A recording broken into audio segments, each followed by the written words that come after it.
भगवान श्री सुखदेव जी विराजमान हैं। बहुत से दिव्य महापुरुष परीक्षित जी को घेरे हुए हैं। परीक्षित जी को श्रृंगी ऋषि का शाप है, 7 दिन में भयानक तक्षक सर्प आएगा और अपने विष की अग्नि में तुम्हें भस्म कर देगा। देखो, जो भगवान का भक्त होता है, कैसी भी बिगड़ जाए परिस्थिति तो उसका बाल बांका नहीं होता। जैसे दुर्योधन ने शकुनी के कपट भरे पासे से महाराज युधिष्ठिर को पराजय करके 12 वर्ष का वनवास, 1 वर्ष का अज्ञातवास, लेकिन उस समय भारत के दिव्य महर्षि ब्रह्म ऋषि ये सब युधिष्ठिर जी के साथ थे। जब धर्मात्मा पुरुष कभी संकट में होता है तो महात्मा जन उनका साथ देते हैं। आज परीक्षित को सहस्त्रों दिव्य महात्मा घेरे हुए हैं और परमहंस अवधूत शिरोमणि श्री सुखदेव जी महाराज उच्च आसन पर विराजमान है। परीक्षित जी ने प्रश्न किया, भगवान, वेद वेत्ताओं में आप श्रेष्ठ हैं। मैं जानना चाहता हूं कि जब ब्रह्मा जी ने, कल प्रसंग था, देवर्षि नारद जी ने प्रश्न किया था कि आपसे भी बढ़कर कोई परमात्मा है क्या, जो आप ध्यान करते हैं, तप करते हैं, जप करते हैं, और इस सृष्टि का आधार क्या है, ये सृष्टि कैसे बनी, हम तत्व से जानना चाहते हैं। तो कल आपने सुना देवर्षि नारद जी किन किन बातों को ब्रह्मा जी से पूछा, कैसे ब्रह्मा जी को भगवान का दर्शन हुआ, कैसे ब्रह्मा जी को ज्ञान हुआ, ये मैं सुनना चाहता हूं। हे परमहंस शिरोमणि सुखदेव जी, आप मुझे ऐसा उपदेश कीजिए कि मैं अपने आसक्ति रहित मन को सर्वात्मा भगवान श्री कृष्ण में तन्मय करके ये अपना नाशवान शरीर छोड़ दूं। जो लोग भगवान की लीलाओं का श्रद्धा के साथ रोज श्रवण करते हैं और गायन करते हैं, तो पहली बात, उनके अंदर कुभाव भी आ जाए तो नरक नहीं जाएंगे। जो रोज भगवान की लीला कथा सुनते हैं, थोड़े ही समय में उनका कुभाव नष्ट हो जाएगा और उनके हृदय में भगवान अपनी भक्ति प्रकाशित कर देंगे।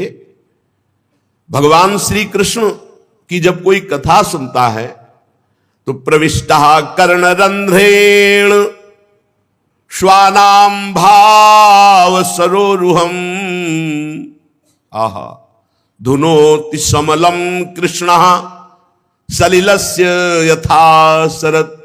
जब कोई कानों में भगवान की चर्चा सुनाता है, ध्यान पूर्वक हम उसे सुनते हैं, तो थोड़े ही दिनों में कर्ण छिद्रों से भगवान कथा शब्दों के अंतर्गत बैठकर हमारे हृदय में पहुंच जाते हैं और भगवान प्रकाशित हो जाते हैं। जो ही भगवान प्रकाशित हुए तो जैसे शरद ऋतु आने पर जल का गंदलापन मिट जाता है, एकदम निर्मल हो जाता है, वैसे ही मन निर्वासनिक एकदम निर्मल हो जाता है। कथा सुनने मात्र से भगवान प्रविष्टा कर्णरंध्रेन श्वानाम भाव सरोरुहम, उसके हृदय में भाव प्रकट कर देते हैं। कर्णरंध्रों से स्वयं भगवान हृदय में जाकर प्रकाशित हो जाते हैं। धौतात्मा पुरुषः कृष्ण पादमूलम न मुंचति मुक्त सर्व परिक्लेशः पांथः स्वशरणम यथा। जब भगवान हृदय में प्रवेश कर जाते हैं, मन निर्मल हो जाता है, तब उसकी ऐसी दशा हो जाती है, वो क्षण क्षण में रोता है, क्षण क्षण में आनंदित होकर नाचता है, क्षण क्षण में हृदय से गाता है। बड़ी अद्भुत दशा हो जाती है। वो फिर एक क्षण के लिए भी कभी भगवान का विस्मरण नहीं कर सकता।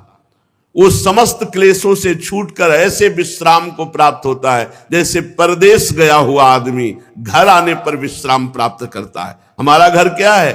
वृंदावन। घर वाले कौन है? प्रिया प्रीतम सहचरियां। हम भूल से माया के भ्रम में फंसकर शरीर और शरीर संबंधियों में अपना मोह कर लिए, यही हमारी दुर्गति का कारण है।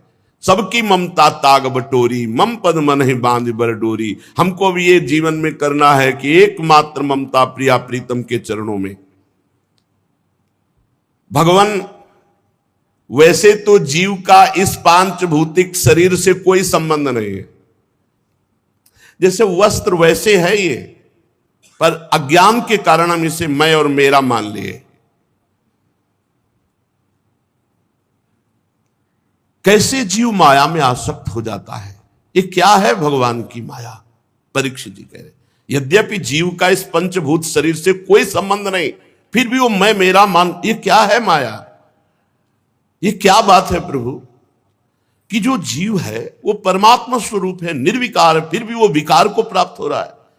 उसका पंचभूतों से कोई संबंध नहीं, फिर भी पंचभूतों में मैं मेरा किए हुए। प्रभु आपने पहले बताया कि विराट भगवान से ही लोकों की रचना हुई और लोकपालों की रचना हुई। अब हम आपसे प्रश्न करते हैं कि महाकल्प और उनके अंतर्गत अवांतर कल्प कितने हैं? भूत भविष्य वर्तमान काल का अनुमान कैसे किया जाता है? क्या स्थूल देहाभिमानी जीव की आयु भी निश्चित होती है या घटाई बढ़ाई जा सकती है? ये जो देहाभिमानी जीव, क्या इसकी आयु निश्चित है? इसको घटाया बढ़ाया जा सकता है क्या अनुष्ठान के द्वारा, जैसे मृत्युंजय, महामृत्युंजय आदि? हे ब्रह्म ऋषि, काल की सूक्ष्म गति है तो उसका मैं वर्णन सुनना चाहता हूं, समय का, त्रुटि से लेकर के परार्ध तक। प्रभु मैं ये जानना चाहता हूं कि जीव किस कर्म से कौन सी गति को प्राप्त होता है। ये देवता, मनुष्य आदि योनियां तीन गुणों के फल स्वरूप प्राप्त होती है, सतोगुण, रजोगुण, तमोगुण। तो कौन सा कर्म करने पर जीव को देवता बनना पड़ता है, कौन सा कर्म करने पर राक्षस बनना पड़ता है, कौन कौन सी योनियों में जा, ये आप दिव्य दृष्टि संपन्न महापुरुषों में जानना चाहता हूं। पृथ्वी, पाताल, दिशा, आकाश, ग्रह, नक्षत्र, पर्वत, नदी, समुद्र, द्वीप, ये सब भगवान विराट के शरीर से प्रकट हुए, आपने पीछे सुना। तो भगवान इस ब्रह्मांड का भीतर और बाहर का परिमाण क्या है, नाप क्या है? कितना बड़ा है ब्रह्मांड? बाहर से कितना है, भीतर से कितना है? मैं महापुरुषों के चरित्र सुनना चाहता हूं, युगों के भेद जानना चाहता हूं, युगों में कौन कौन सा धर्म होता है, कौन से युग में कैसे प्राणी होते हैं, उनका स्वभाव कैसा होता है, ये मैं जानना चाहता हूं। तत्व की संख्या कितनी है, तत्व का स्वरूप क्या है और तत्व का लक्षण क्या है, भगवान की आराधना कितने प्रकार से की जा सकती है, जो योगेश्वर है उनकी क्या गतियां होती हैं। प्रभु प्रलय के समय जीव कहां चला जाता है, फिर इसकी उत्पत्ति कैसे होती है, पाखंड किसे कहते हैं, कैसे जाना जाए कि इसमें पाखंड है, उसकी उत्पत्ति कैसे होती है, आत्मा का स्वरूप क्या है, आत्मा कैसे बंधन को प्राप्त होती है और आत्मा का मोक्ष कैसे होता है, आत्मा का स्वरूप क्या है, उसका बंधन क्या है, उसका मोक्ष क्या है। भगवान तो परम स्वतंत्र हैं, अपनी माया से वो किस प्रकार क्रीड़ा करके परतंत्र जीव के रूप में बंध जाते हैं। बहुत ध्यान से सुनोगे तो भ्रम खत्म हो जाएगा। भगवान परम स्वतंत्र हैं, वो अपनी माया को स्वीकार करके किस तरह से परतंत्र जीव के रूप में हो जाते हैं। भगवान मैं आपका शरणागत हूं, मैं आपको बार बार प्रणाम करता हूं, आप मेरी भूख प्यास की चिंता न करें, मेरे प्राण ऐसे निकलने वाले नहीं, अब तो केवल ब्रह्म ऋषि के साप से ही निकलेंगे तक्षक के काटने पर। मैं आपके श्री मुखारविंद से भगवान की अमृतमयी लीला कथा पान कर रहा हूं, ना मुझे थकान हो रही है, ना नींद आ रही, ना भूख, ना प्यास। शौनकादि ऋषियों, जब राजा परीक्षित ने संतों की सभा में भगवान की लीला कथा सुनाने के लिए इस प्रकार प्रार्थना की, तब भगवान सुखदेव जी बड़े प्रसन्न हुए और भगवान श्री सुखदेव जी ने कहा, परीक्षित, जैसे स्वप्न में देखे जाने वाले पदार्थों के साथ स्वप्न देखने वाले का कोई संबंध नहीं था, न है, न रहेगा, सब झूठा स्वप्न। ठीक ऐसे ही जागृत अवस्था में ये देह के संबंधी भोग और देह के रिश्ते नाते ना थे, ना रहेंगे और ना है वर्तमान में। केवल अज्ञान के कारण, जैसे स्वप्न देखता हुआ पुरुष अच्छा या बुरा, दुख या सुख का अनुभव करता है, जगह तो कुछ नहीं, ऐसे ही जब ज्ञान होगा तो ये सब कुछ नहीं है। अनुभव स्वरूप आत्मा माया के बिना दृश्य पदार्थों को कैसे देख सकती है? ये माया का स्वरूप हुआ। मैं अपने स्वरूप को भूलकर देह भाव से और ये सब रिश्ते नाते भोग आदि में फंस गया। यह मैं हूं, यह मेरा है, वो ऐसा मानने लगा। जब ये गुणों से क्षुब्ध होकर मोह उत्पन्न करने वाली माया के अधीन हो गया और मोह से युक्त होकर माया में रमण करने लगा, तब वह आत्मा मैं और मेरा में फंस करके दुर्गति को प्राप्त हो गया। यद्यपि वह अविनाशी अमल चैतन्य घन आनंद स्वरूप, वह कौन? तत्त्वमसि, त्वम असि, तुम ही हो। जिसे वह कह के संबोधन किया जा रहा है वो तत् माने वह जिसे तुम, त्वम असि, तुम ही हो, तत्त्वमसि। तुम अपने को भूल गए हो और देह भाव में आ गए हो। भगवान ब्रह्मा जी जब प्रकट हुए तो उनको भी ज्ञान नहीं था। आदि गुरु तीनों लोकों के जब कमल पर बैठे तो कोई ज्ञान उनके अंदर नहीं था। बिल्कुल ध्यान से सुनो, ना सृष्टि प्रकट करने का, ना मैं ना तू, कोई ज्ञान नहीं। तब उन्होंने ज्ञान दृष्टि प्राप्त कर, मैं कौन हूं, ये कमल कौन है, मेरा उद्देश्य क्या है, मेरा कर्तव्य क्या है, इस प्रकार उनके अंदर चिंतन प्रारंभ हुआ। ये ज्ञान की प्रथम भूमिका है। जब प्रश्न उदय होता है, मैं कौन हूं, मेरा कर्तव्य क्या है, ये जगत क्या है, ये संबंध क्या है, यहीं से मार्ग निकलता है, यहीं से भगवत मार्ग प्रकट होता है। मेरा कौन है, मेरा उद्देश्य क्या है। मेरे जितने कहने वाले तो सम्मरण धर्मा है, फिर मेरा कौन है, मैं किस लिए आया हूं इस मृत्यु लोक में। ये जब किसी की परमार्थ यात्रा प्रारंभ होती तो इन्हीं प्रश्नों से होती है। ब्रह्मा जी के अंदर ये प्रश्न उत्पन्न हुए। उसी समय महान समुद्र से एक आवाज आई।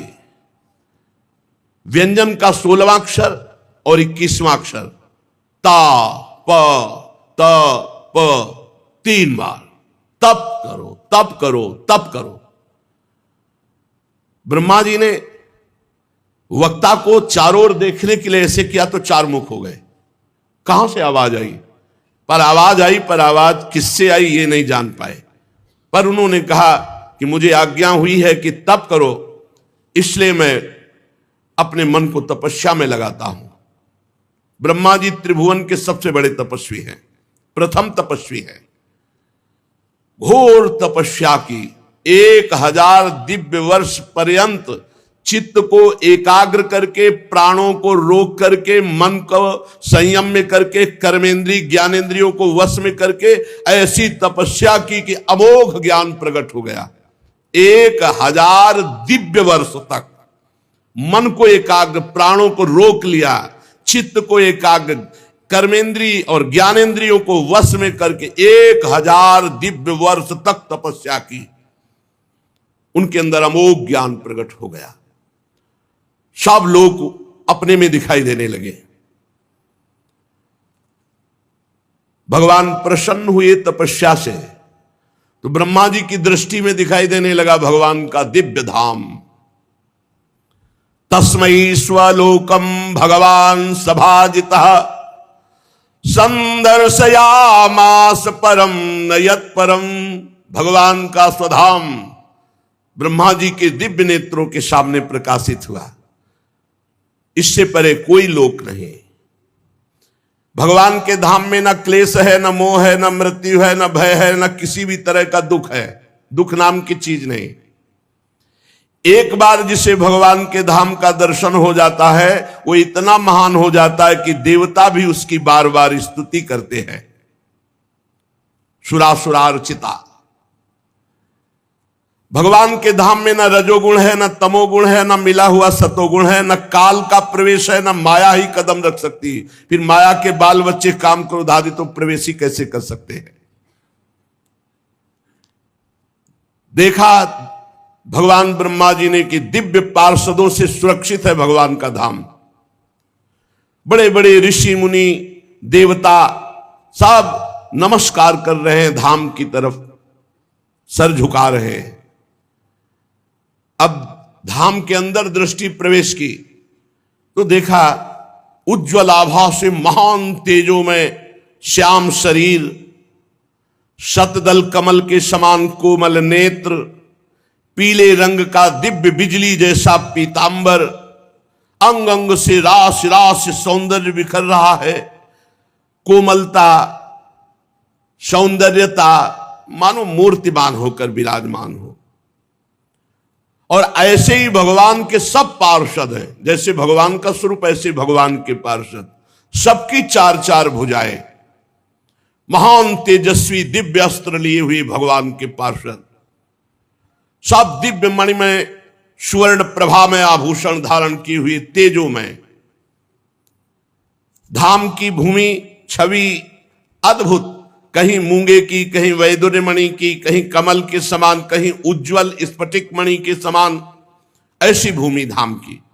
सबके कानों में कुंडल, मस्तक पर मुकुट, कंठ में दिव्य मालाएं, जैसे आकाश बिजली से चमक उठता है, ऐसे ब्रह्मा जी के नेत्र बड़े तेजोमय हो गए। भगवान के वैकुंठ धाम का दर्शन, वैकुंठ धाम के पार्षदों का दर्शन। अब देखा कि महालक्ष्मी सुंदर रूप धारण किए हुए अपनी दासियों के साथ, विभूतियों के साथ भगवान के चरण चाप रहे हैं। भगवान की मधुर मधुर लीलाओं का गायन करते हुए भगवान के चरण चाप रहे हैं। लक्ष्मी जी उन्मत्त हो रही हैं भगवान के चरणों के स्पर्श से और सौंदर्य से। ब्रह्मा जी ने देखा कि दिव्य लोक वैकुंठ धाम में भक्तों के रक्षक महालक्ष्मीपति, यज्ञपति, विश्वपति भगवान विराजमान है। और भगवान के एकदम नजदीक जो पार्षद है वो सुनंद, नंद, प्रबल और अरहण आदि, ये भगवान के समान बलशाली वैभव, ये मुख्य मुख्य पार्षदगण भगवान की सेवा कर रहे। कोई चमर डुला रहा है, कोई व्यजन डुला रहा है, कोई छत्र लिए, वो सब भगवान के मुख कमल की तरफ एक तक चित्तवृत्ति से देखते रहते। क्या आदेश हो, क्या इशारा हो, तत्काल सेवा हो। आंखों में लाल लाल डोरियां, बड़ी मोहक मधुर चितवन, ऐसा लगता है कि प्रभु अपने प्रेमी भक्त को अपना सर्वस्व भी दान दे देंगे। सिर पर मुकुट, कानों में कुंडल, कांधे में पीतांबर, वक्षस्थल में सुनहरी रेखा, सुंदर चार भुजाएं, और भगवान बहुमूल्य आसन पर विराजमान है। भगवान के पास पुरुष, प्रकृति, महातत्व, अहंकार, मन, 10 इंद्रियां, शब्दादि 5 तन्मात्राएं, पंच महाभूत, ये 25 शक्तियां मूर्तिमान होकर हाथ जोड़े खड़ी है। उसी मन से संपूर्ण सृष्टि का मन बनता है। उन्हीं 10 इंद्रियों से संपूर्ण सृष्टि को इंद्रियां मिलती हैं। ये मूर्तिमान वैकुंठ में भगवान के सामने हाथ जोड़कर खड़े। पुरुष, प्रकृति, महातत्व, अहंकार, मन, 10 इंद्रियां, 5 शब्द तन्मात्राएं, शब्द स्पर्श रूप रस गंध और पंच महाभूत, ये 25 शक्तियां मूर्तिमान होकर भगवान वैकुंठनाथ के पास आसपास हाथ जोड़े खड़ी है। समग्र ऐश्वर्य, समग्र धर्म, कीर्ति, श्री, ज्ञान, वैराग्य, ये 6 नित्य सिद्ध रूप धारण किए हुए भगवान के सामने हाथ जोड़े खड़े हैं। ज्ञान, वैराग्य, कीर्ति, श्री, धर्म, ऐश्वर्य, ये सब मूर्तिमान होकर सर्वेश्वर भगवान आनंदमय स्वरूप में छके हुए विराजमान है। ब्रह्मा जी ने जे ही दर्शन किया तो रोना आ गया, हृदय लबालब आनंद से भर गया, आंखों से अश्रु चलने लगे, शरीर पुलकित हो गया, नेत्रों से प्रेमाश्रु धारा बहने लगी। ब्रह्मा जी ने भगवान के उन चरण कमलों में जो परमहंसों की निवृत्ति मार्ग से प्राप्त हो सकते हैं, सिर झुकाकर प्रणाम किया।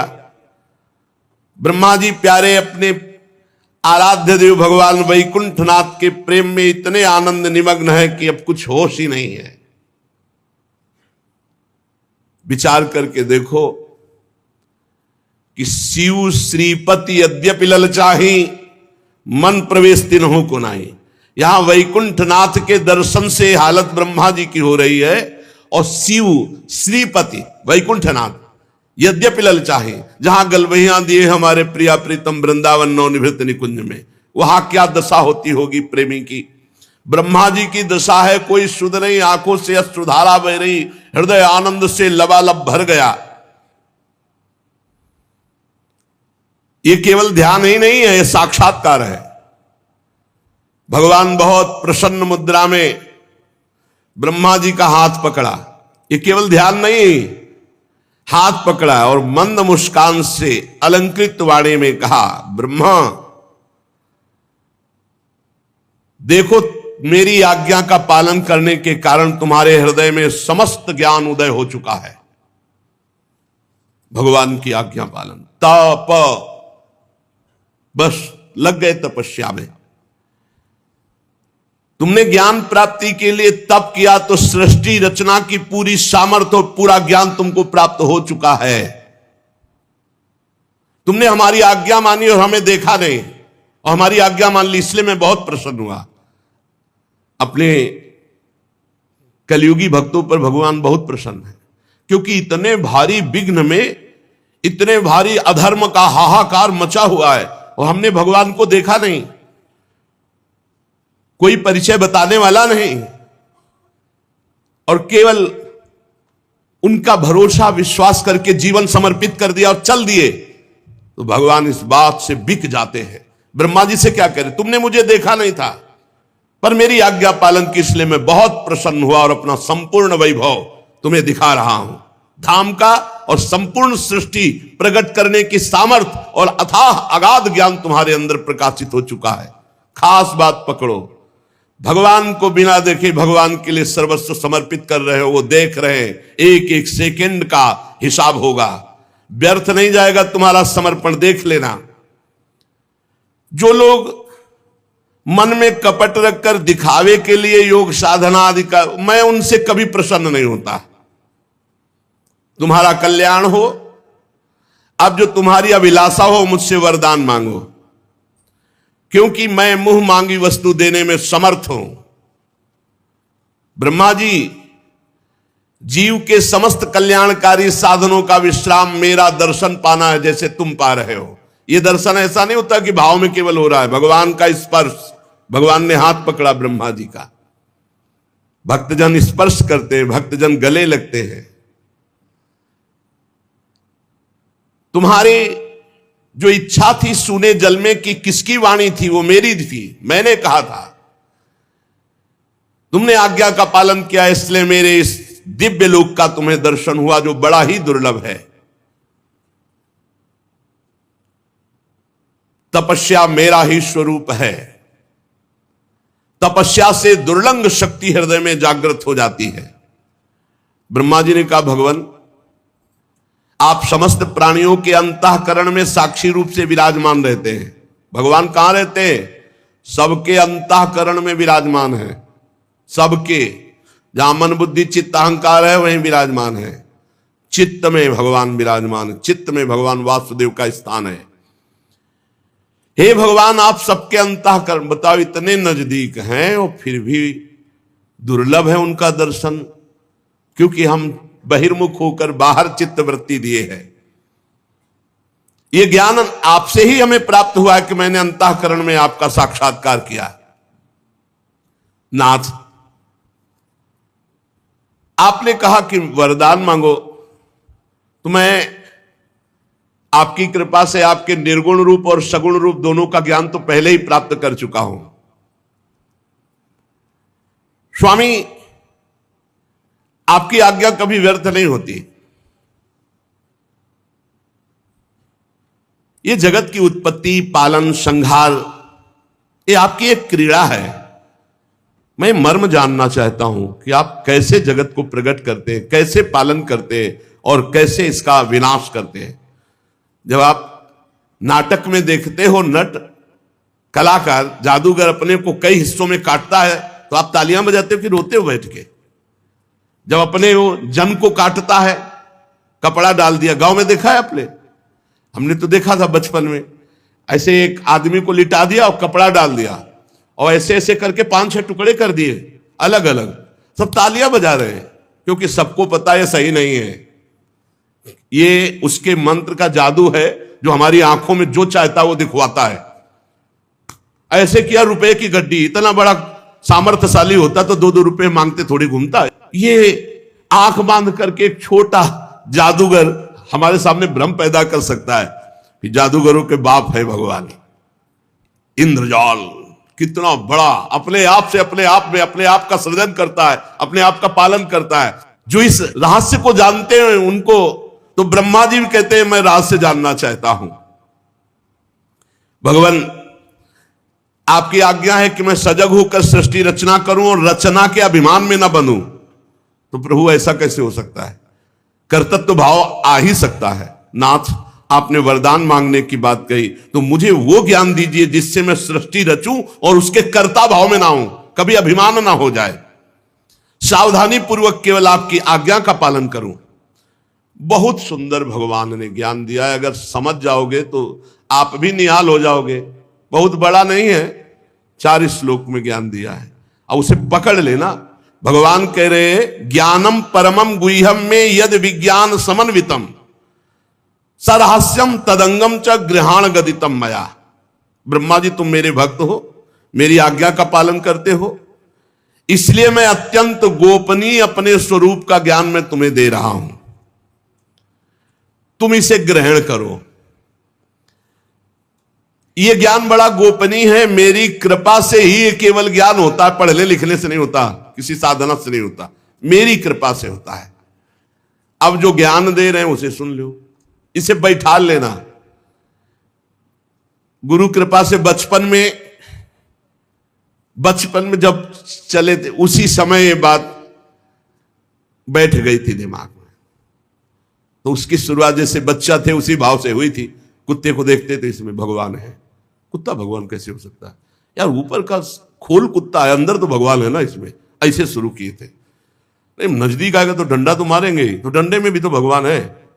बहुत लड़ाई लड़नी पड़ी थी। अब उस समय उत्तम ज्ञान तो था पर उसकी शुरुआत बड़ा, उस शुरुआत में ही बड़ा आनंद प्रारंभ होने लगा था। ब्रह्मा जी को भगवान कहे अहमेवा समेवाग्रे नान्यद यत् सद सत्परम पश्चादहम यदे तच्च यो शिष्येत सोष्म्यहम ऋतेर्थम यत् प्रतीयेत न प्रतीयेत चात्मनि तद्विद्यादात्मनो मायाम यथा भासो यथा तमः यथा महन्ति भूतानि भूतेषु चावचेष्वनु प्रविष्टान्य प्रविष्टानि तथा ते सुनते स्वहम एतावदेव जिज्ञासम तत्व जिज्ञासुनात्मनः अन्वय व्यतिरेकाभ्याम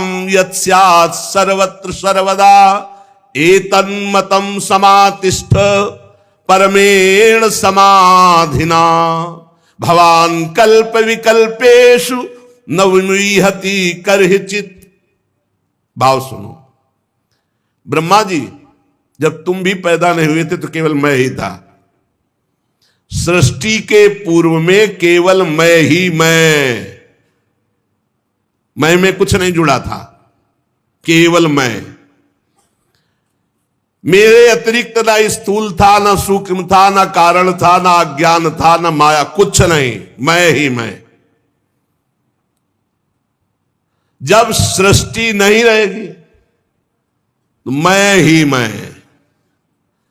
जब सृष्टि नहीं थी पूर्व में तो मैं ही मैं, और जब सृष्टि ये नहीं रहेगी तो मैं ही मैं। तो बीच में जो कुछ प्रतीत हो रहा है वो मैं ही मैं, दूसरा कुछ नहीं। मत्ता परतरम नान्यत किंचिदस्ति धनंजय, हे धनंजय मेरे सिवा कुछ नहीं, मैं ही मैं हूं। बस इसी का अनुभव करना है। बड़ा आनंद, प्रारंभ में ही बड़ा आनंद, भगवान ही भगवान, सब में बार बार अनुभव करना, सब में भगवान। जो सृष्टि के बाद कुछ बचेगा वो मैं, ब्रह्मा। वास्तव में ना होने पर भी जो कुछ ये दिखाई दे रहा है ना, ये नेत्र दोष है।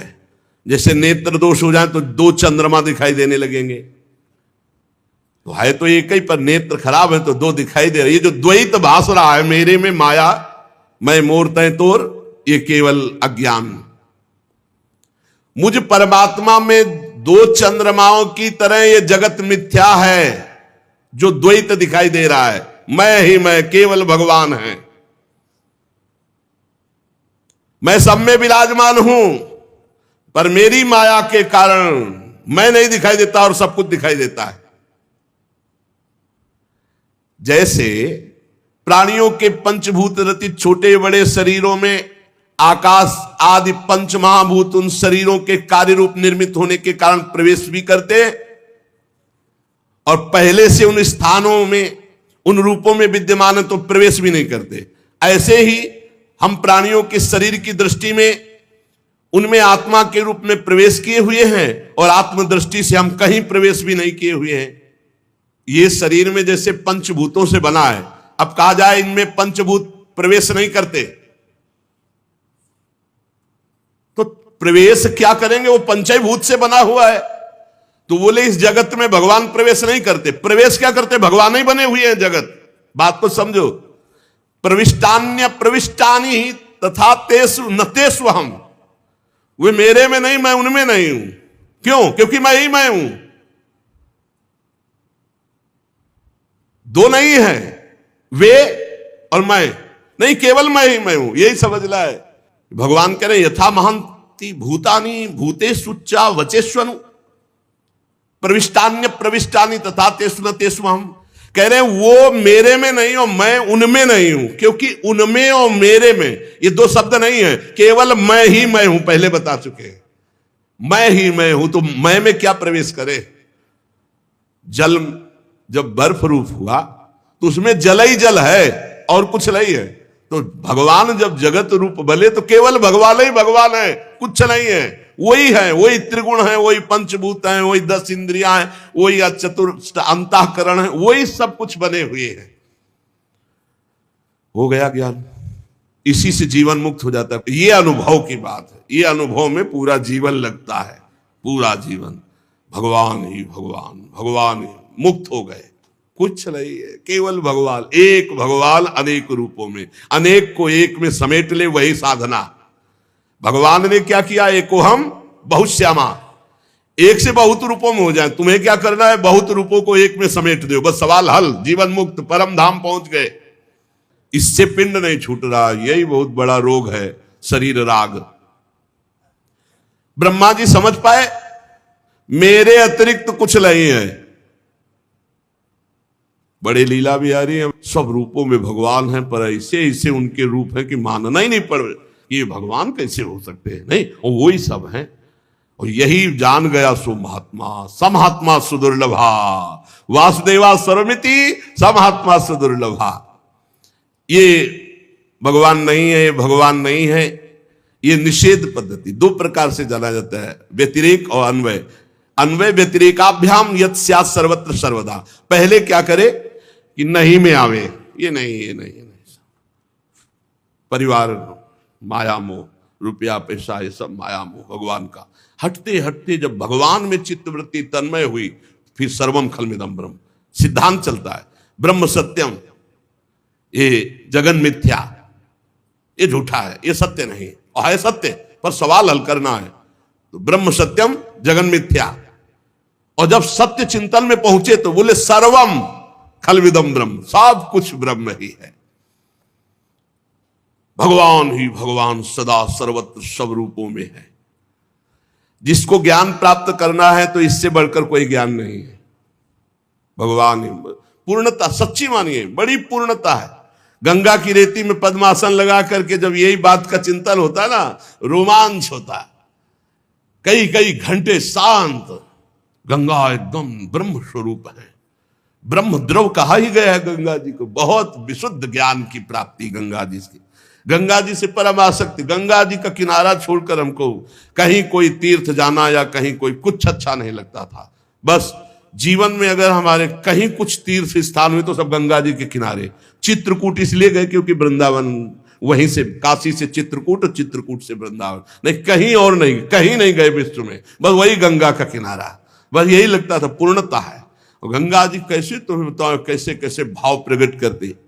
यही बात गंगा जी के किनारे, ये जो है यही गंगा किनारे की आराधना। इसके बाद है ये जो वृंदावन की पढ़ाई है ना, ये वासुदेवा स्वरमिति के बाद है। ये डिग्री है, ये ककारा मात्रा वाली पढ़ाई नहीं है, ये डिग्री है। ये ऊपर की डिग्री, सबसे ऊपर का महामाधुर्य रस। श्री जी बड़ी कृपालु है कि अपने अधमों को ऐसे महारस में निमग्न करने का अवसर दिया। अगर इतना जान लोगे तो ब्रह्मा जी तुम्हें मोह नहीं होगा। इतना जान लो कि मैं ही मैं, भगवान ही भगवान है, मोह नहीं होगा। बस ये जानना है, अंदर व्यवहार नहीं करना, व्यवहार नहीं करना, जानना है, दृष्टि रखना, व्यवहार नहीं करना। अज्ञानी जो होते हैं ना, वो व्यवहार में उतर जाते हैं तो भ्रष्ट हो जाते हैं, उनको बोध नहीं हो पाता। जैसा व्यवहार वैसे ही करना है, लेकिन दृष्टि सब में रख ली, एक ही परमात्मा। ये तो माया का नाटक हो रहा है, एक ही परमात्मा। स्वांग जैसा है वैसा, पिता हो तो पिता का स्वांग करो, पुत्र हो तो पुत्र का, शिष्य तो शिष्य, गुरु तो गुरु, जो स्वांग मिला वैसे ही करो, लेकिन है वही, बस ये दृष्टि रखना है। व्यवहार में नहीं, व्यवहार में उतारना मूर्खता होती है, वो ज्ञान नहीं होता व्यवहार में उतारना। जैसे विद्या विनय संपन्न ब्राह्मणे गवि हस्तनी स्वनिचय सुपाकेचा पंडिता समदर्शिना। विद्या विनय संपन्न ब्रह्म ऋषि में, चांडाल में, कुत्ते में, हाथी में, गाय में एक ही दृष्टि रखनी है कि सब में परमात्मा है। वह व्यवहार नहीं करना, व्यवहार में अलग अलग होता है। कई बार चर्चा हुई, व्यवहार में भेद दृष्टि रहती है। जो कहते हैं कि अरे वो तो ज्ञानी नहीं, वो भेद दृष्टि रखते, तो वो मूर्ख है जो इस बात को नहीं समझता। सम दृष्टि दर्शन करनी है, सम वर्तन नहीं करना, सम व्यवहार नहीं हो सकता, नहीं हो सकता, बिल्कुल नहीं हो सकता। एक घर ही में देख लो, बेटी है, बहन है, माता है, ये स्त्री शरीर है, तीनों में भगवत बुद्धि रखनी, लेकिन व्यवहार में एक परम पवित्र बेटी है, एक परम पवित्र बहन है, और एक अर्धांगिनी है, और एक मां है, तो व्यवहार में भेद हो जाएगा। चारों के व्यवहार अलग अलग होंगे, लेकिन ब्रह्म चारों में एक ही विराजमान है। तो व्यवहार दृष्टि अलग अलग रहे। एक गुरुजी ने यही सुनाया शिष्य को, सब में भगवान है, क्योंकि शास्त्र का ये सबसे बड़ा ज्ञान है। अब एक हाथी, पागल हाथी चला आ रहा था, महावत अंकुश से उसको वश में कर रहा था, वश में नहीं होता, चिल्लाए बाबा जी भाग, मेरा हाथी पागल मार डालेगा। सब में भगवान है, गुरुजी ने कहा है, जय भगवान। हाथी आया, उठा के पटक दिया ऐसे, सब चुन। अब वो लद के गए गुरुजी के पास, उनका क्या हो गया बेटा? बोले दुर्दशा। बोले तो किसी ने रोका नहीं? बोले नहीं, रोक तो रहा था, महावत जो है बहुत दूरी से चिल्ला रहा था, बाबा जी भागना, मेरा हाथी पागल है। तो बोले हाथी में भगवान देखा, महावत में नहीं देखा? महावत में नहीं, महावत चिल्ला रहा था कि भगवान वही भी तो है, चिल्ला रहे थे भाग दूरी, हाथी पागल। तो ऐसी मूर्खता न करे, सब में भगवान है, पे व्यवहार में भेद रखना है नहीं? व्यवहार में भेद रखना है, सब में भगवान है, व्यवहार में भेद रखना है, दृष्टि सम रखनी। सम दृष्टि की बात आई, समवर्तन की बात नहीं, सम दर्शन करने की बात आई। भगवान श्री सुखदेव जी कहते हैं, परीक्षित, लोक पितामह ब्रह्मा जी को इस प्रकार उपदेश दे करके तत्काल धाम, पार्षद, भगवान सब अंतर ध्यान हो गए, कुछ नहीं। अभी तक भगवान का स्पर्श कर रहे थे, भगवान से वार्ता हो रही थी। ऐसे ही होता है, ब्रह्मा जी बार बार प्रयास करने लगे, ना वो रूप, ना वो धाम, ना वो पार्षद। भगवान ने हटा लिया अपने आप को। तब अंजलि बांधकर पुनः उसी धाम और भगवान को प्रणाम किया, और जैसी सृष्टि पूर्व में रचना की थी, वो पूरी कला उनके हृदय में आ गई। धर्मपति प्रजापति ब्रह्मा जी ने सारी जनता को प्रकट करने के लिए भगवान की आराधना की थी। देवर्षि नारद जी मायापति भगवान के माया का तत्व जानने की इच्छा से बड़े सौम्य होकर ब्रह्मा जी से ये वार्ता कई से चल रही। श्री सुखदेव जी सुना रहे परीक्षित जी को और सूत जी सुना रहे शौनक जी को और भगवान ब्रह्मा जी सुना रहे हैं देवर्षि नारद जी को। ब्रह्मा जी और भी प्रसन्न हुए और फिर देवर्षि नारद जी को 10 लक्षण वाले इस महामहिम भागवत पुराण का उपदेश किया। श्री सुखदेव जी महाराज कह रहे परीक्षित, इस भागवत पुराण में सर्ग विसर्ग स्थान पोषण ऊति मनवंतर ईशानुकथा निरोध मुक्ति और आश्रय इन 10 का वर्णन किया गया है। इनमें जो 10वां आश्रय तत्व है इसी का ठीक ठीक निश्चय करने के लिए ऊपर के 9 का वर्णन किया गया है। ये 10वीं बात आ जाए तो मुक्त हो जाए। आश्रय, मैं भगवान के आश्रय में प्रियाजू के आश्रय हूं। अरे यहां तक कह दिया हरिराम व्यास जी ने कि काहू के बल भजन को, कोई भजन बल रखता है, कोई जितेंद्रिय आदि सदाचार व्रत, लेकिन हम तो कुंवरी के भरोसे में हैं, सोवत पांव पसार। काहू के बल भजन को काहू के आचार, व्यास भरोसे कुंवर के सोवत पांव पसार। इसका भी ठीक ठीक चिंतन हुआ आश्रय तत्व का। बस हमें लगता है कि पूर्व से ही ज्ञान का मार्ग तो था लेकिन आश्रय तत्व पर बहुत जोर था, इसीलिए भक्ति का ये रंग आया या आना था तो आश्रय तत्व पर जोर दिया था प्रारंभ में ही। और इस आश्रय तत्व पर ये जो ठीक ठीक बात कही जा रही कि ठीक ठीक इस आश्रय तत्व को समझने के लिए ही ये 9 ऊपर का वर्णन किया गया है आश्रय तत्व ही।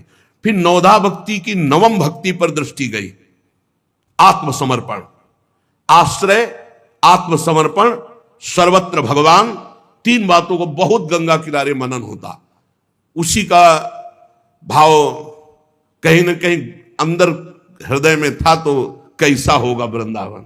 ये प्रकट हुआ, रास दिखाई, महादेव जी ने कहा चलो जहां का है वहीं भेज देते हैं, बड़े कृपालु। अब वर्णन करते हैं कि सर्ग विसर्ग स्थान पोषण ऊति मनवंतर ईशानुकथा निरोध मुक्ति और आश्रय ये किसे कहते हैं? तो जो वेद हैं उनका तात्पर्य है ठीक ठीक आश्रय तत्व में स्थित करना। जितने शास्त्र हैं वो घुमाकर आश्रय तत्व में स्थित करते हैं। कोई आत्माश्रित है, आत्मस्वरूप में स्थित, कोई भगवदाश्रित है, पर आश्रय तत्व ही है। महात्माओं ने इसका अनुभव किया है।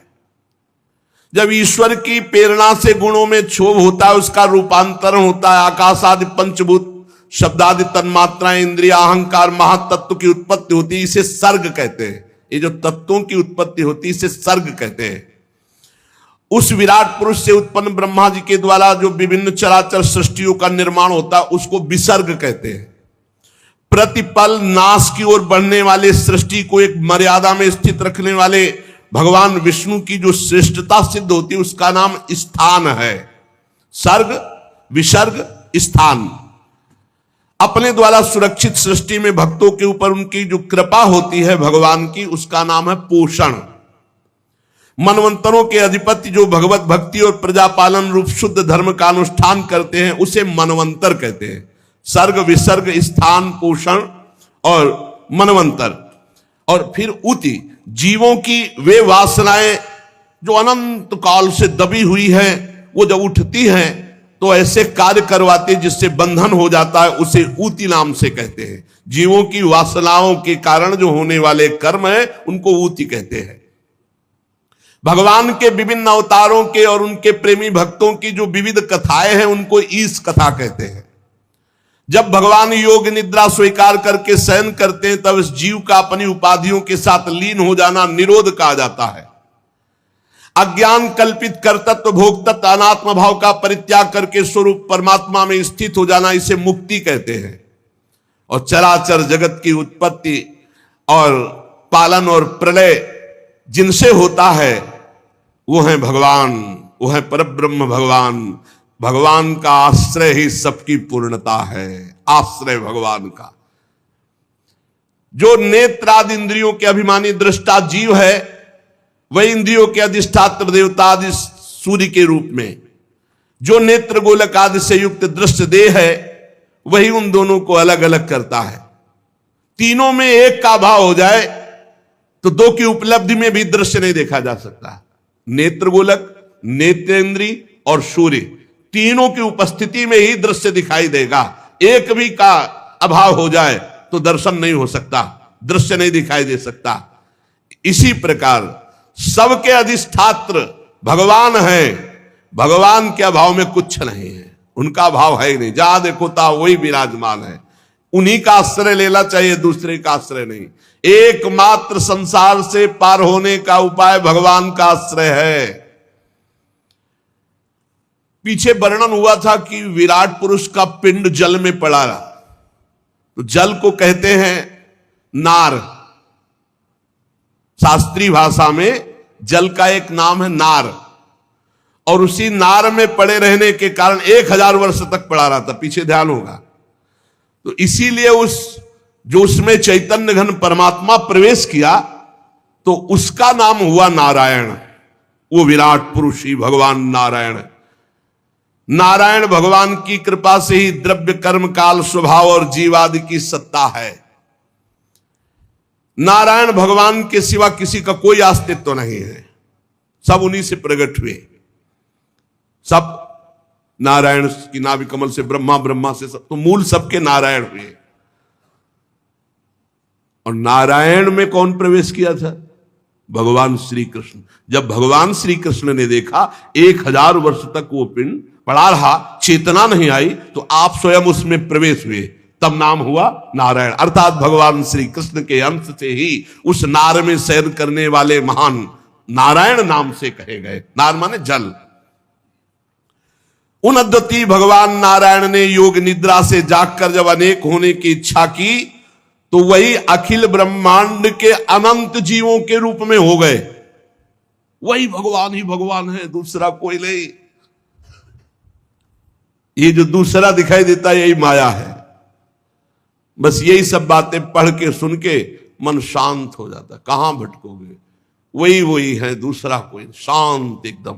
तभी पहला भाव क्या आता है अपने भक्ति में? शांत भाव। फिर दास से सख्य वात्सल्य, क्योंकि हमारे भगवान का स्वरूप क्या है? शांताकारम। तो सबसे पहला भाव उपासक का है शांत भाव। वही अपने को 3 भागों में विभक्त कर दिया, अधिदैव अध्यात्म अधिभूत।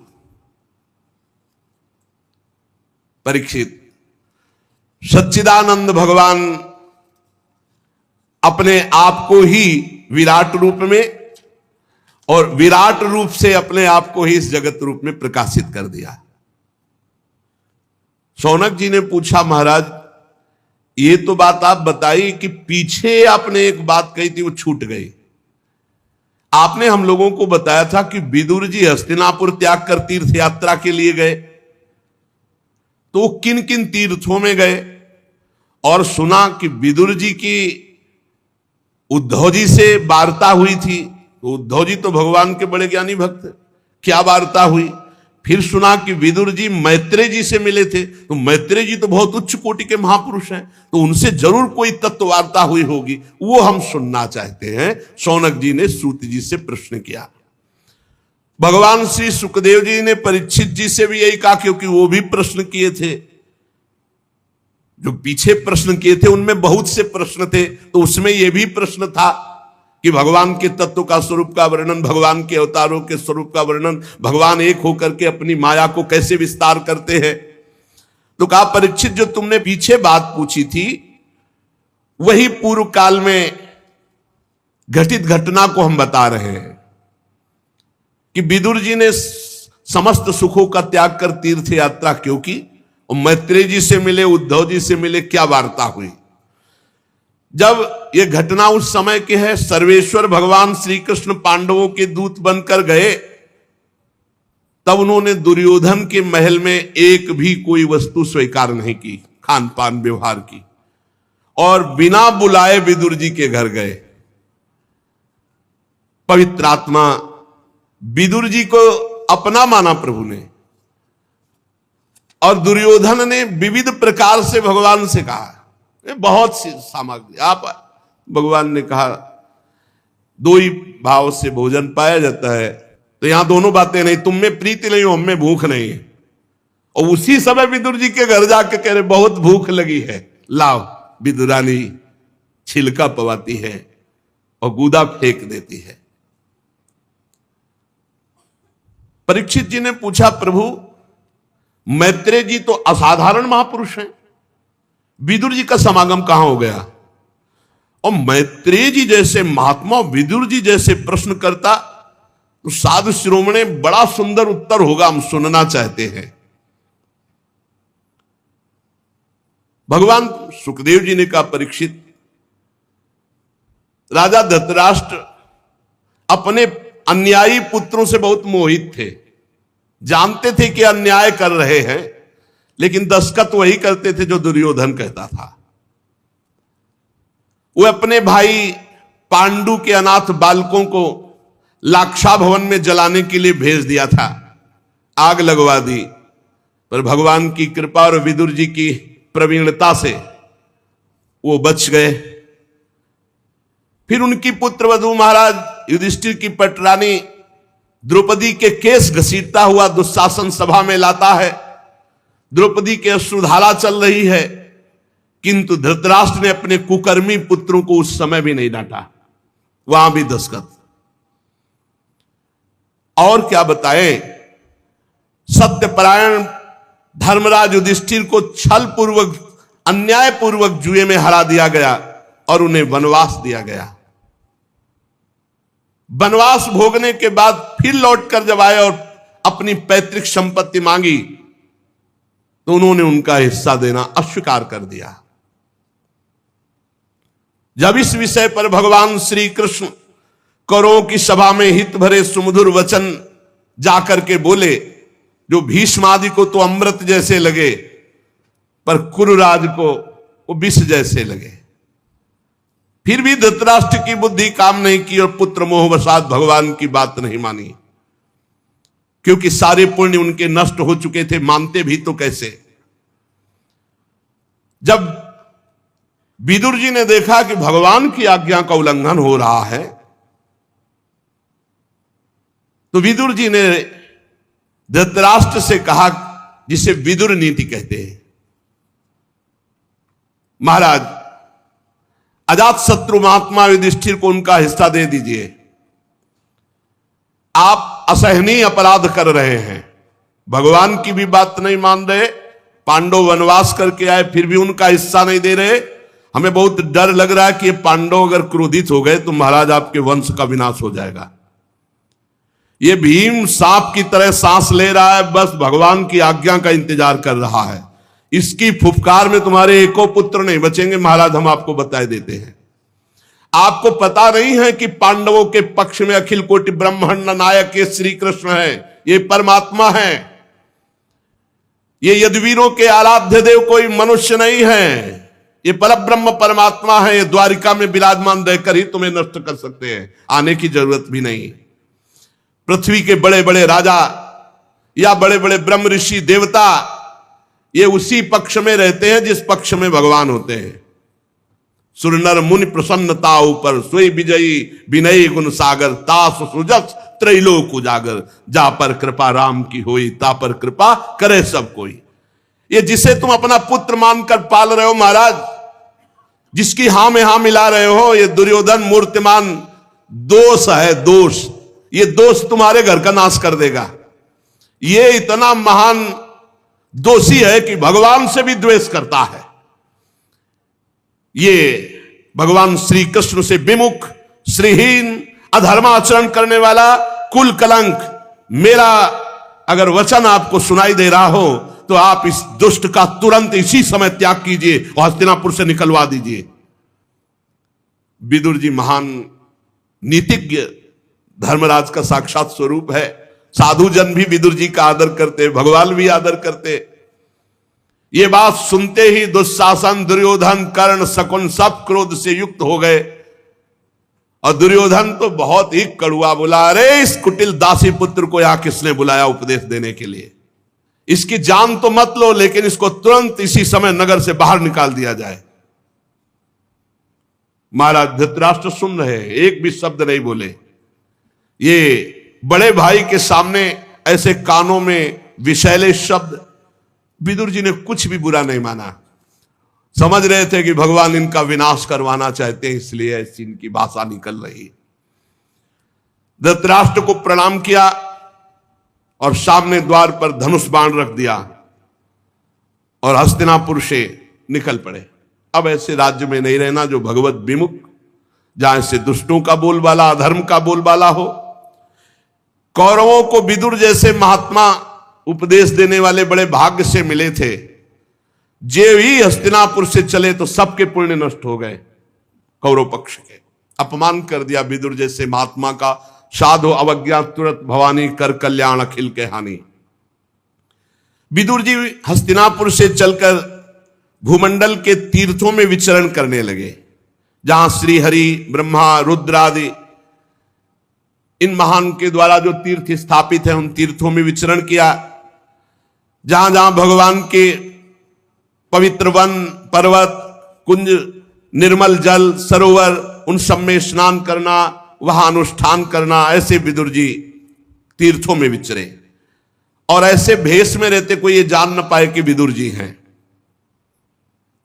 साधारण जो भोजन मिल जाए, शुद्ध वृत्ति से भूमि में शयन करना, शरीर को मलना नहीं, बस ऐसे स्नान कर लेना और कठोर व्रतों का पालन करते हुए भारतवर्ष के प्रत्येक तीर्थों में विचरण किए। जब वे प्रभास क्षेत्र में पहुंचे, तब तक भगवान श्री कृष्ण की सहायता से महाराज युधिष्ठिर सर्वनाश का खेल खेल चुके थे। कौरवों का विनाश हो चुका था और वो चक्रवर्ती सम्राट पद पर हस्तिनापुर में विराजमान हो चुके थे युधिष्ठिर जी। प्रभास क्षेत्र में जब सूचना मिली कि कौरवों का विनाश हो गया, तो सरस्वती नदी के पास जाकर चुपचाप मौन होकर बैठ गए विदुर जी। काफी देर भगवत चिंतन करते हुए अपने मन को संभाला। फिर वहां से त्रित, उष्णा, मनु, पृथु, अग्नि, असित, वायु, सुदास, गौ, गुह और श्राद्ध देव नाम के प्रसिद्ध 11 तीर्थों का सेवन किया, अवगाहन किया। इसके बाद भगवान के अनेक मंदिरों, अनेक तीर्थों का सेवन करते हुए हर समय भगवान का नाम जब श्री कृष्णचंद्र जी का, वहां से फिर चले सौराष्ट्र, सौवीर, मत्स्य, कुरजांगल होते हुए यमुना के किनारे आए। तो ये देखा कि यमुना किनारे बहुत ही अश्रुभ प्रवाह करते हुए उद्धव जी विराजमान है। बड़ा आश्चर्य हुआ कि ऐसे बड़े महात्मा और आंसू प्रवाह कर रहे हैं। उद्धव जी को देखा विदुर जी ने। ये भगवान के प्रख्यात सेवक, मित्र, बृहस्पति जी के शिष्य, परम ज्ञानी, शांत स्वभाव विदुर जी नजदीक गए। देव उद्धव जी ने देखा, गाढ़ आलिंगन किया। विदुर जी ने अश्रु देख करके समझ लिया कुछ तो ऐसा है जो नहीं सुनना चाहिए। पर उद्धव जी से पूछा, उद्धव जी, पुराण पुरुष बलराम जी और भगवान सच्चिदानंद श्री कृष्ण, जिनकी नाभि कमल से ब्रह्मा जी प्रकट हुए और ब्रह्मा जी की प्रार्थना से ये प्रकट हुए, सकुशल है ना? वसुदेव जी आदि सकुशल हैं। सात्वत, वृष्णि, भोज, दासार, हवंशी, यादव, उग्रसेन, ये सब सकुशल हैं। महाराज युधिष्ठिर अपनी अर्जुन और श्री कृष्ण रूपी दोनों भुजाओं की सहायता से अब न्यायपूर्वक प्रजा का पालन कर रहे हैं, सकुशल हैं। बोलो उद्धव जी, ये दोनों परिवार सकुशल हैं। श्री सुखदेव जी कहते हैं कि जब विदुर जी ऐसा पूछने लगे तो उद्धव जी और रोने लगे। अपने स्वामी का स्मरण आ जाने से वो कुछ भी उत्तर न दे सके। बाल्यावस्था से भगवान श्री कृष्ण में आसक्त थे उद्धव, भगवान के साथ रहे हैं, अब तो वृद्ध हो गए हैं। बाल्यावस्था से भगवान की चिंतन में, भगवान के ही गुणगान में, अब तो वृद्ध हो गए, भगवान के साथ रहते हैं। और विदुर जी के पूछने पर तो और फपक कर रोने लगे। विदुर जी का हृदय घबरा गया। उद्धव जी श्री कृष्ण के चरणारविंद मकरंद के सुधा सरोवर में बोल न सके। आनंद मगन होकर तीव्र भक्ति के द्वारा उनकी बड़ी ऊंची स्थिति, वृद्ध शरीर, शरीर में रोमांच, मुंदे हुए नेत्रों से प्रेमाश्रुधारा। विदुर जी ऐसे उद्धव जी के दर्शन करके बहुत कृतकृत्य हो रहे हैं। कुछ समय बाद उद्धव जी बाह्य दशा को प्राप्त हुए और विदुर जी से कहने लगे, विदुर जी जो आप पूछ रहे हो हम उन प्रभु से वंचित हो गए हैं। भगवान श्री कृष्ण रूपी सूर्य अस्त हो गया है। विदुर जी मैं क्या कुशल सुनाऊं, अब ये मनुष्य लोग बड़ा भागा हो गया है और यदुवंशी तो नितांत अभागे, भाग्यहीन हो गए। क्योंकि जब श्री कृष्ण के साथ रहते थे उन्होंने पहचाना ही नहीं कि परब्रह्म परमात्मा है। जिस तरह समुद्र में अमृत था पर मछलियां नहीं पहचान पाई कि समुद्र में अमृत है, ऐसे ही यदुवंशी लोग बस भगवान को एक श्रेष्ठ योगी समझते, ये नहीं समझ पाए कि सर्वात्मा भगवान है। सर्वांतर्यामी भगवान को एक श्रेष्ठ योगी, एक श्रेष्ठ यादव, भगवान की माया से मोहित इन यदुवंशियों ने भगवान की निंदा तक की, शिशुपाल आदि। ये नहीं समझ पाए आज मैं उन्हीं भगवान से वंचित हो गया हूं। उद्धव जी कह रहे जिन्होंने कभी तपस्या नहीं की थी उन लोगों ने भी दर्शन भगवान का पाया। विदुर जी आज वही त्रिभुवन मोहन रूप अंतर ध्यान हो गया है। अब भगवान प्रगट में अपने रूप को नहीं रखा, अंतर ध्यान कर लिया। मेरे नेत्र ही छिन गए और उद्धव जी रोने लगे। भगवान ने योग माया का प्रभाव दिखाने के लिए मानव लीलाओं के योग्य जो दिव्य श्री विग्रह प्रकट किया था, बड़ा ही सुंदर, बड़ा ही नयनाभिराम, महाराज वो रूप अब अंतर्धान हो चुका है। भगवान ने लीला संवरण कर ली है। धर्मराज युधिष्ठिर के राजसूय यज्ञ में जिसने भगवान के उस नयनाभिराम रूप को देखा, त्रिलोकी में सब कोई लुभायमान हो गया। उनका प्रेम पूर्ण हंसना, विनोद भरी बातें करना, लीला में देखना महाराज चित्त को चुरा लिया। जैसे कोई कठपुतली चलाने वाले के अनुसार चलती है, वैसे जिसने एक बार रूप देखा वो कठपुतली बन गया उनका। बड़े बड़े महात्माओं के द्वारा आराधन करने योग्य रूप। अजन्मा भगवान ने वसुदेव जी के यहां जन्म लेने की लीला की। सबको अभय देने वाले होने पर भी कंस के भय से ब्रज में जाके छिपे रहना, अनंत पराक्रमी होने पर भी काल यवन के सामने मथुरापुरी को छोड़कर भागना। जब मैं लीलाएं याद करता हूं तो मैं बेचैन हो जाता हूं। मुझे याद है जब देवकी वसुदेव की चरण वंदना करके उन्होंने कहा था, पिताजी माताजी, कंस का बड़ा भय रहने के कारण मुझे आपकी कोई सेवा न बन सकी, इसलिए मेरे अपराध को क्षमा करके आप प्रसन्न हो जाएं। ये बातें जब मैं याद करता हूं तो हे विदुर जी, मेरा चित्त व्यथित हो रहा। वो परमात्मा होकर कैसे बोल रहे थे, जिन्होंने काल रूप अपनी भ्रकुटी विलास से पृथ्वी का सारा भार उतार दिया। उन श्री कृष्ण के पाद पद्म पराग से युक्त ऐसा कौन होगा जो उनको भूल सके। आज मैं उनसे रहित हो गया हूं। आप लोगों ने राजसूय यज्ञ में प्रत्यक्ष देखा था कि गिन गिन कर गालियां दे रहा था शिशुपाल भगवान श्री कृष्ण को, और जब भगवान ने सुदर्शन चक्र से प्रहार किया तो उसको वो गति मिली जो बड़े बड़े योगी मुनियों के द्वारा वांछित है। भला ऐसे श्री कृष्ण का मैं कैसे विरह सह सकता हूं।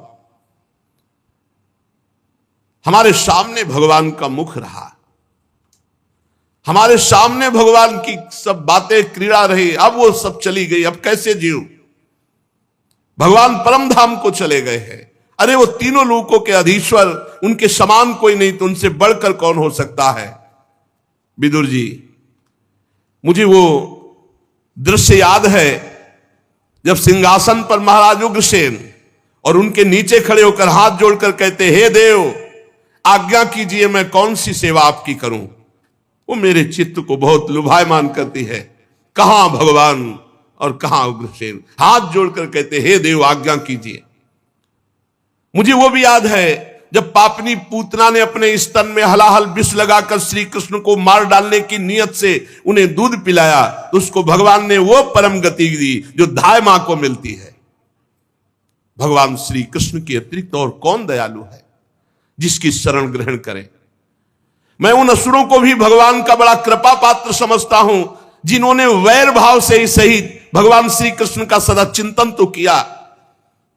रणभूमि में सुदर्शन चक्र धारण किए हुए दौड़ते हुए भगवान का दर्शन करते हुए प्राण त्याग किया, उन असुरों को भी मैं भगवान का भक्त मानता हूं।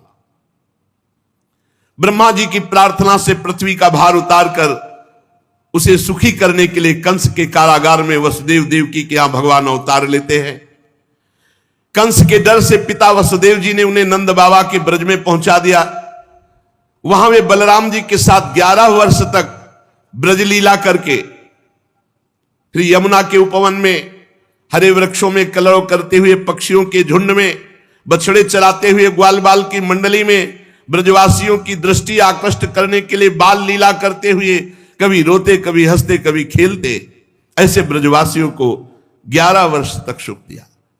ब्रज में बैल बछड़ों गौओं को चराते हुए अपने अधरों पर बांसुरी बजाकर गोपियों को ब्रजवासियों को बड़ा सुख देते हुए कंस ने उन्हें मारने के लिए मायावी मनमाना रूप धारण करने वाले राक्षसों को भेजा। अगासुर बकासुर भगवान ने खेल खेल में मार डाला, जैसे बालक खिलौनों को तोड़ फोड़ डालता है। काली नाग का दमन करना, विष को अमृत बना देना, ग्वाल बालों को पुनः जीवित कर देना, भगवान श्री कृष्ण के इन लीलाओं का बहुत हृदय में अब वो अंतर्धान हो गए। महाराज नंद बाबा ने जब इंद्र की पूजा तो भगवान ने रुकवा कर गोवर्धन पूजा कराई। बहुत गुस्सा हो गया इंद्र और विनाशकारी प्रलयंकारी जल बरसाया। भगवान ने खेल खेल में गोवर्धन पर्वत को 7 दिन 7 रात उठा करके ब्रजवासियों की रक्षा की। महाराज संध्या के समय जब सारे वृंदावन में शरद की चंद्रमा की चांदनी छिटक गई, श्री कृष्ण सम्मान करते हुए गोपियों का आवाहन किया और गोपियों के साथ प्रेम में रास विहार किया। ऐसे में श्री कृष्ण से रहित हो गया। उद्धव जी ने विदुर जी से विनय की और आगे भगवान की विविध लीलाओं का गायन करते हुए उद्धव जी अपने हृदय को संतुष्ट कर रहे हैं।